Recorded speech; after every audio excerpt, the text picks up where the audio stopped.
নমস্কার বন্ধুরা, আজ আমি দেখাবো মেটে চচ্চড়ি।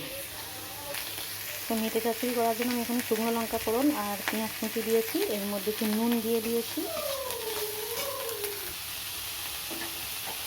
এখানে আদা কোড়া রসুন কোড়া দিয়ে দিলাম,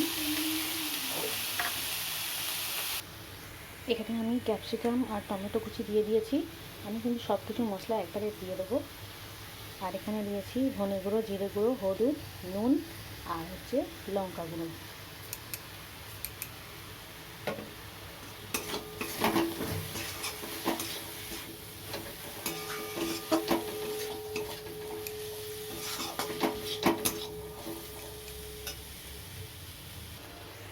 মশলাটা আমার খুব ভালো করে কষানো হয়ে গেছে। এবার আমি কচকচি আর মেটেগুলো দিয়ে দিচ্ছি।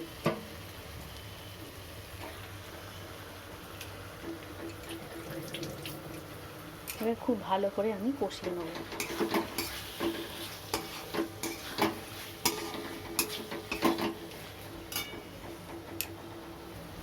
আমি এখানে একটা পেঁয়াজকে 4 টুকরো করে দিলাম আর দিলাম চিকেন মশলা।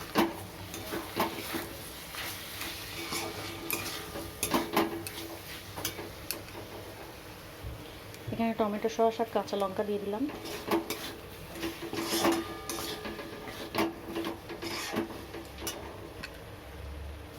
আমি এখানে কসুরি মেথি দিয়েছি।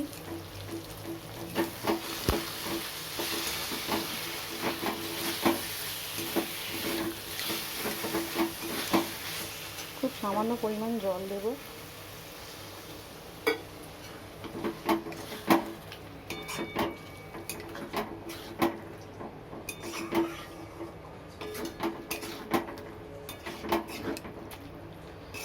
এটা চাপা দিয়ে আমি রান্না করে নেব। দেখুন আমার মেটে চচ্চড়ি কিন্তু একদম রেডি, কচকচি আর মেটে চচ্চড়ি। তো আপনারা একবার এইভাবে বানাবেন, আশা করি ভালো লাগবে। তো ভিডিওটা এই পর্যন্তই রাখলাম। আপনারা ভালো থাকবেন, সুস্থ থাকবেন। নমস্কার।